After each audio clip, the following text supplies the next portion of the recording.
Ayan mga kalutong bahay, papakita ko sa inyo ang mga tanim ko sa paso dito sa rooftop. Ayan, maganda ng view dito ako sa tuktok. Ayan Ayan, pero ang gaganda ng mga tanim ko. Ayan Ayan yung aking ampalaya. Super lago nila Ayan. Magsi 6 months na itong palaya ko dito. Itong pwesto na ito. Ayan. 6 months. At ayan yung aking tanim na kamote. Ayan. At merong talong dito na lumago ulit. Ayan siya. Pinutulan ko kasi yan ng sanga. Ayan, gumanda na ulit. Na may mga maliit na bunga. Ayan, parang ito na naman yung hybrid na purple. Ano ba yun yung pangalan ng talong? Ayan. Parang hitsura ng kalabasa yung bunga niya. Ayan siya, ang ganda. At ang aking sigarilyas, ayan. Meron siya ditong unang nabuo na bunga. Ayan Ayan, isang piraso pa lang. Kaya pahinugin ko na lang yan. Ayan, dami ng bulaklak niyan. Ayan ang ganda na lago. Magkasama sila sa ampalaya dyan. Ayan yung pichay ko, nakatakip siya. Hindi pwedeng tanggalan ng takip, marami pa rin siya. Ayan. Hindi ko na mabilang kung ilang beses na ako nakapag-harvest niyan. Ayan siya. Ayan yung kamuti. Ayan, marami na akong mga bakante. At hintay na yan, ayusin ko yan, lagyan ng mga compost. Ayan, kasi may napatubo na ako dyan, talong, kamatis. Marami na ako naipatubo. Makukumpleto na yan. At ito, may nag-iisang puno ng kamatis. Ayan, may maliit ng bunga. Tumubo lang kasi yan. Tapos, ayun, nilipat ko. Gumanda at namunga naman. Kaya, diba, goldy kaya yan yung kamatis na yan. Ayan. At ito yung kangkong na marami ng bunga. Ayan. 2 paso lang yan.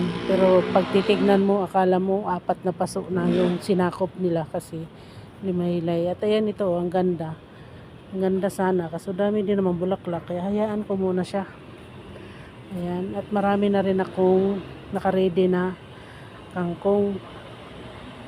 Ayan dito, may tumubo na litos. Doon yun dati, yung pinapatubo ko na hindi tumubo lahat. Kung kailan matagal na, saka pa situbo. Ayan kapalaya. Marami-rami ng mga bunga. Ayan. Ito. Laki. Ganda. Ibang klase na naman tong bunga dito. Ayan. Basta pag ganyan bunga, yan, nahaba yan. Ayan yung kamuti na ang saya kasi ang dami ng bunga. Laman pala. Ayan dito, yung mga bakante. Ayan, may mga nilapag muna ako mga dahon ng tanglad kasi gagawa ako ng compost niyan para makatanim na naman ulit. Kasi marami akong bagyo beans na itanim.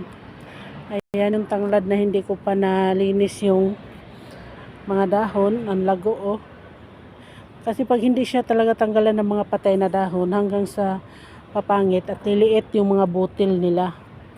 Ayan, dito ang ganda. Ayan. Kapag lilinisan mo talaga yung dahon ng tanglad, tiyaga-tiyaga lang. Kasi mabilis na lumago. Ayan pa may kamote. At dito may bakante. Ayusin na naman yan. Lagyan lang na ng palaman ng mga dahon. Okay na. Yan lang ginagawa ko. Dito, ang ganda na tignan yung mga nalinis ko na. Ayan. Dito, malapit na mapuno yung balde. 3 piraso lang yan yung tinanim ko. Yan pa. Ganda. Basta tatanggalan natin ng mga natutuyong dahon. Ang ganda na nila ulit at saka lalo silang lalago. Ito yung ibang mga natanggal ko na hindi ko pa naipalaman. Kasi sabay-sabay ko rin yan. Ayan, katulad dito sa mga drum na malalaki na yan. Compost yan, malapit na yan ma-ready. Ayan, maraming mga nilalagay ko dyan. Yung mga naipon-ipon kong mga dahon dito sa mga tanim ko. Ayan, ito lang naman yung tanim ko dito sa rooftop. Malaking space dito. Pero hindi pwede sa gitna magtanim kasi minsan pag nagpa-party sila ni Busing, ayan dito. Kaya diba ang ganda pag nagpa-party, akala mo nasa farm ka lang, diba? Oh, ayan oh. Ayan oh. Meron din naman ako dito snake plant, marami, may money tree. Ayan, at ang aking rubber tree na ang ganda na. Pinutulan ko siya ng sanga kasi maraming tumubo ng mga sanga na bago. Ayan, para lumago yung mga sangang bago. Ayan, kaya tinanggal ko yung mga kasi dati apat na sanga lang yan. Nung unang-una isa, pinutulan ko naging apat. At ayan, pinutulan ko yung apat ng malaki na. Sobrang dami na yung tumubong sanga. Siguro halos abot na yan ng 20 na sanga. Diba? Pag lumaki na yan, ang ganda na tignan. Baka higit pa yan sa 20. Ayan o, dito. At ayan yung mga pinagpuputol ko. Tinry ko lang namang itugsok dyan. Hindi siya bubuhay.